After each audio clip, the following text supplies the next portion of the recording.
Hello and welcome to Leaders of Tomorrow, India's only daily television platform for small businesses. Over the past 7 years, we've understood what matters most to you, the entrepreneur. And in year 8, we're taking head-on 2 of your most pressing concerns, that of funding and mentoring.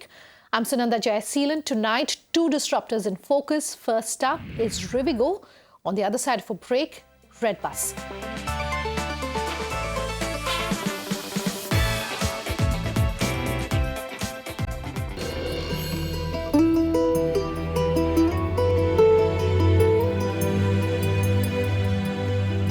Our first disruptor tonight is Rivigo, which is using the relay economy, something that's been in focus of late, to drive up their trucking business. We're in fact now being joined live by Deepak Garg, the founder of Rivigo, to run us through this business, to run us through how he's managed to really scale in such a short span of time. Deepak, very good having you joining us on the show tonight. Before we started this interview, I was talking about the relay economy, and I really want for you to break it down for our viewers to help them understand what you mean by that. You know, what is at the core really of the technology that you're using for this? How does that model really work, if you can explain it to us? So we are primarily addressing the trucking market. Trucking in India is about $100 to $150 billion in terms of gross transaction value. Every year we are adding about $10 to $15 billion of trucking freight in India. This is about 3 to 4% of India's GDP. It's a fairly large addressable market. Well, I would love to believe that relay can be applicable in every part of the economy. In fact, a few years ago, in a discussion with Niti Aayog, I had argued that relay economy can actually unlock a lot of jobs in India with a very resourceful capital spend. Basically, if you look at all the assets in the economy, they are being used for only half, for 40-50% of the time, right? Whether it's educational institutes, retail shops, or hospitals, or office buildings, or road infrastructure. Right? There's a lot of opportunity to build a relay economy around every asset in India and every process in India, which can actually reduce the capital spend in India to the number of jobs that are getting created. We all know that India is a capital starved market but a labor surplus market. So if we can use the same dollar and actually sweat it a lot more by using it for 24/7 using relay economy, I think a lot of high quality jobs that can be created in the Indian economy. What you are doing be achieved only through the use of technology? Is it possible to have perhaps built this in an offline world, on an offline model? Absolutely. I think Rivigo at the core is a technology company. We have very high quality technology and data science talent. And as I explained earlier, relay cannot work unless technology is at the core of every aspect of relay, right from managing the asset efficiencies, from managing the pilferage of different aspects in the value chain, from managing accountability, from managing the changeovers and the flowovers, from managing rostering of pilots, giving visibility and transparency to our customers. None of this would work if technology was not at the core of what we are building. So every process is built in a tech-first format to ensure that this is a highly scalable business idea. Numbers in terms of how many trucks, how many drivers, etc., associated with you at this point? So let me just explain how we are structured. So we have 2 parts of the business. One is a owned relay network where we run and operate 3,000 trucks. They are being driven by 5,000 truck pilots across 24 major national freight corridors of India. We also operate 2.5 million square feet of warehousing. We cover 16,000 pin codes in the entire country in terms of pickup and delivery of material. That's one part of Rivigo, which is our own network where we have built relay as a core value proposition. The other part of Rivigo is where we have a freight marketplace where we are just an intermediary connecting the market trucks to our customers. We provide technology to the fleet owners and we provide technology to the customers, and they come around and execute a transaction. We run the price exchange, we run the payment platform, and we ensure that the quality of the transaction is maintained. On this platform, we have about 100,000 trucks which are associated with Rivigo, which are not owned by Rivigo.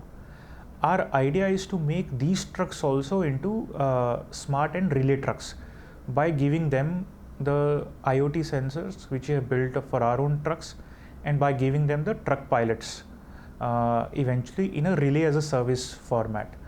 One of the things I like to talk about is that India is going to face a huge and a chronic shortage of truck drivers. The government data says we'll have only 50% of the truck drivers to the number of trucks in the country by 2022. For every 1,000 trucks, we'll have 482 odd truck drivers. As we enter the era of truck driver shortage, we want to give relay as a service as an option to the individual small fleet owners, people are owning 3-5 trucks. So to them, we are giving a technology platform of Rivigo where they can come in and basically execute, get the volumes also, but also get relay pilots. That's the broad sort of infra asset and pilot ecosystem of Rivigo. Understand you've recently raised in excess of $35 million from existing investors like Warburg, Pincus, as well as Safe Partners. Can you just give us a sense, of how you're planning on using those funds? What are the plans really? So, our fundraise all goes in, scaling up the relay model, building the technology of the relay model, and also has gone in building the asset footprint which we have built across the country now. As I said, we have 2.5 million square feet of warehousing capacity. We have branches all across the country with 16,000 pin codes. We are operating across 24 largest freight corridors in the country. We've pretty much done this from ground zero over the last 4 years. So all our funding has gone in terms of infrastructure and technology building. While we've been talking about the opportunities, Deepak, I also want to talk to you about what some of the biggest challenges were, particularly given that we're talking about the logistics market. Trucking is not an easy sector in this country, right? I think it's one of the most challenging sectors to operate in. You're operating an asset which goes from anywhere to anywhere in the country, which crosses several state borders, has interventions from police, RTO, now sales tax is not there, but tax authorities. So everyone there's a lot of interference in this sector. So I think that's a first and foremost challenge, right? It's not a easy sector to operate in. There are a lot of hurdles. It has been unorganized. Things have happened in an unorganized fashion in this sector. So things have happened through what you call jugaad in this sector. So there's a lot of difference in how a single fleet operator will operate versus a tech logistics company will operate. So unless you hit a certain scale and level of efficiency, I think your cost structure will continue to be high. So I think that's the first and foremost challenge we have faced, and we have overcome this over the last 3-4 years. And now as we speak, relay trucking is cheaper than traditional trucking. Our unit cost of trucking is cheaper compared to a regular normal truck. And every year, as the paucity of truck drivers will increase, the relay trucking will continue to become better and better. Second is, it hasn't been very easy to excite talent in this sector because, consumer sectors typically get a lot of high quality talent, right, are in the buzz all the time. Logistics is the back end sector, right? It's a service sector. So I think that was also one of the challenges. Now we have overcome it, but I don't think 4 years ago anyone wanted to come into trucking or logistics as openly and easily as one comes in now. So we built a very high quality team and built a lot of technology and business talent. Deepak Garg, thanks so much for your time. All right, let's slip into a short break. When we come back, Redbus is our second disruptor tonight. Do stay tuned. The management joining us live here on the show.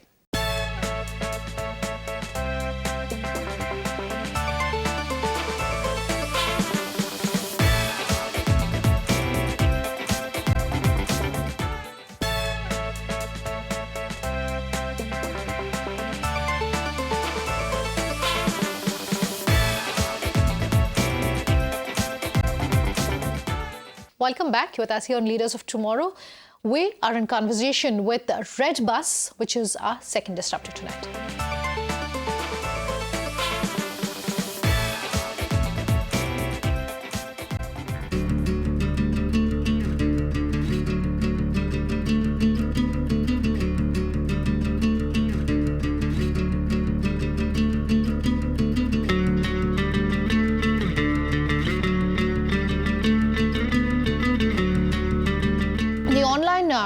bus ticketing in the online travel ticketing space has been changing rapidly. We've seen a lot of innovation there. But the front runner in that space definitely has been Redbus. And I'm being joined at this point by Prakash Sangam, the CEO of Redbus, to talk to us about really how this model has scaled, how they've scaled the model, about their acquisition by GoIbibo and much more. Prakash, good having you here on the show tonight. Thanks for taking the time. Let's talk about you personally and your personal journey until you joined Redbus. It was essentially a founder-led organization. What about the vision perhaps? What about the growth story perhaps drew you really to this business? Hello Shrinda, thank you for having me. So as you know, when I joined Redbus, it had just been acquired by Ibibo Group, and the early founders and the early investors were kind of moving on, right? And that coincided with the time when the Indian internet was also witnessing a lot of action. We were seeing mega investments coming into e-commerce space. And so my job when I joined was to really scale up, was to oversee the scale up of Redbus. At a time when Redbus was launched, there was really no concept of what it meant to consolidate the bus ticketing space, really the travel ticketing space. What has led that, and what was that initial journey like? Yeah, so the business model that we operate for our primary business, which is intercity bus ticketing, like you said, is that of a marketplace. So we have got sellers who list and market themselves on our platform, and we have got passengers who come in and buy tickets of those sellers, which are bus operators. And the business model that we have is that of charging commission from the sellers who are listed in the marketplace. And that model has not changed, that continues. The commission that we charge from bus operators is the same as what they were paying to the traditional modes of distribution, which are agents or their own booking counters. So what has really helped galvanize the adoption of online ticketing amongst bus operators is the fact that distribution through online modes is often the cheapest for them, right?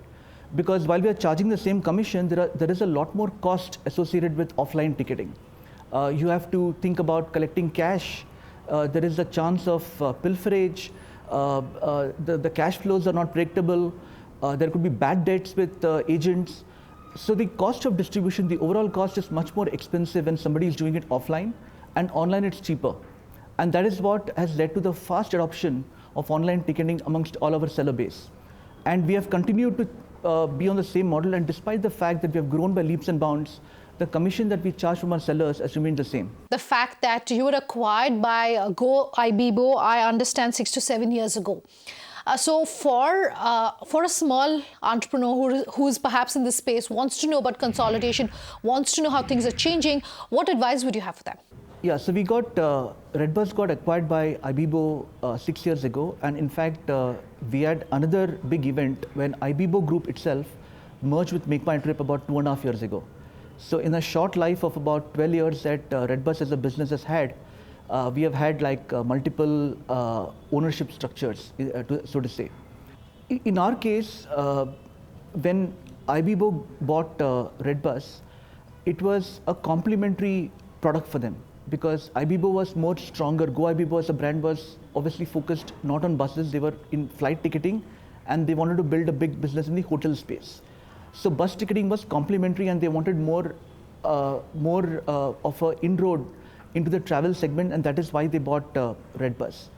So as long as you are complementary, life becomes a bit more easier because your plans can continue the way they are. It becomes slightly tougher when you're being acquired and your business are being integrated into another company, right? Sure. So in our case, we have not undergone that experience. So given that it's been a complementary business, we have had a pretty good experience with this.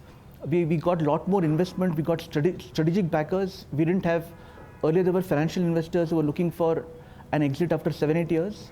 But with Ibibo coming in, with the parent company being Naspers, and now Make My Trip Group, they're all strategic investors, and they are in it for the long term. And that gives us a lot of freedom in the way we are able to then think of our long-term plans, think of our investment structures, the kind of horizon in which we're looking at returns on investment. So it's been a very healthy and welcome move in that sense to get acquired. Let's talk about Red Hotel, which I understand is your hotel offering. What more can you tell us about that? How are you promoting it, etc.? What can you share? Look, Shunanda, we started hotels when we were part of Ibibo Group, and their Go Ibibo was the major brand in hotels, and the role for Redbus was to target the budget traveler and focused on hyper locations around bus stops and railway stations, and giving some value-added features like early check-in, because most of the travel with train and buses is overnight, right? But then, as I said, 2.5 years ago, we merged with Make My Trip, and then we had 3 brands in our portfolio: Make My Trip, Go Ibibo, and Redbus. And as you would know, Make My Trip is also a very formidable player in the hotel space. Sure. So we as a group, we decided that it is better to focus our energies on Make My Trip and Go Ibibo, and the flanking roles that we were planning to play between Go Ibibo and Redbus could better be played between Make My Trip and Go Ibibo itself. So since then, we have deprioritized hotels onto our platform. How at Redbus are you ensuring that the vast amount of data that you're collecting from your portal, from the consumers that you work with, is being protected? What's really the opportunity when it comes to using that data further, perhaps? And also, what advice would you have for small businesses about data protection, about reading data that they're collecting from the consumers, and what really they can do with this wealth of information? So the way we look at data is to monetize it slightly differently. You spoke about providing customized experience, and we think that's the way to go. So how do you differentiate the experience for one traveler compared to another? Because you know their history of booking with you, can you personalize the experience that you have, the kind of recommendations that you're able to show, and thereby build stickiness? You improve the conversion rates because what you're showing them is more personalized. You improve stickiness and retention, and that in turn leads to increase in revenue and greater monetization. Sure. And as far as data protection is concerned, look, we don't take too much of personal data. What we need is mobile number, which is mandatory. The email ID is optional. And then we collect the payment data, the payment instrument data, which we don't store. We pass that on to the payment processors. But both our website and apps are PCI DSS certified, which is one of the highest forms of certification for payment security. You also have multiple partnerships with some of the biggest names in the industry when it comes to, say, PhonePe, Truecaller, etc. What do these partnerships mean for you, Prakash? So we think of them as distribution partners for us. So on PhonePe, for example, we have a Redbus branded experience entirely. We have a Redbus store there. So the customers of PhonePe who currently may not be transacting on Redbus are able to discover Redbus and transact, buy a bus ticket of Redbus, enjoying the Redbus experience while being on PhonePe. And it's a win-win partnership. I understand that you've gone global now with launches both in Malaysia and Singapore. What can you tell us about how perhaps these markets are different from India? How have you approached these markets differently perhaps? What's the way forward there? We entered Singapore and Malaysia, like you said, about 3 or 4 years ago. It's a relatively smaller size market, but we entered that because it was very easy for us to set up operations and start out organically. And what we have achieved over the last 3 years has been phenomenal. So we are market leader in this market now. We have a market share of about 5 to 6%, which means that of all the bus tickets that are being sold in this country, about 6% of those are being bought on the Redbus platform. We intend to take this to up to double digits by the end of this financial year. So looking forward in the next year, we will be upwards of 10% market share. We would be a clear market leader, and we will also be breaking even. Okay, before I let you go, Prakash, one last question. This is as far as the regulatory framework is concerned. There's been so much conversation and so much noise, really, if I can call it that, what's happening when it comes to the transport space, particularly tech and transport combined. The government, perhaps, and this is what most businesses in this industry give us to understand, is not really understanding what should be the regulatory framework, where do businesses fit, and what should, really the taxation policy look like for businesses in this industry.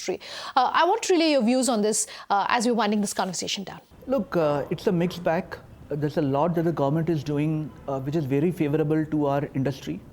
For example, the whole incentivization around adopting digital payments, reducing merchant discount rates to 0 for transactions which are below 2,000 on debit cards and UPI. All of this will definitely help towards adoption of online methods of booking and transactions going forward. So those are really welcome steps. Prakash? Thanks very much for your time. Thank you, Shinanda. Nice talking to you too.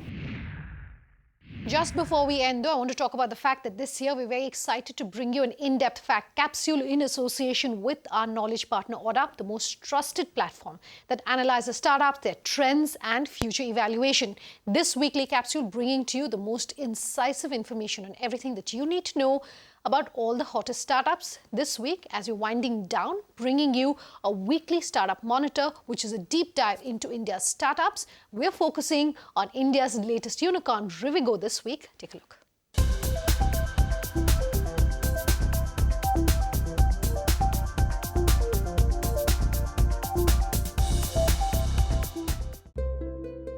Rivigo is located in New Delhi and was founded in the year 2014. This startup's total funding raised is $301 million. In its last round of funding, the company's market valuation stood at $1.20 million. Taking a closer look at funding details, Rivigo has raised $9.92 million in Series A, $30 million in Series B, $75 million in Series C, $50.7 million in Series D, and $134.9 million in Series E funding. That's a wrap of our Startup Monitor this week. We will continue to bring you the most in-depth content on the startup space week after week, right here on Leaders of Tomorrow.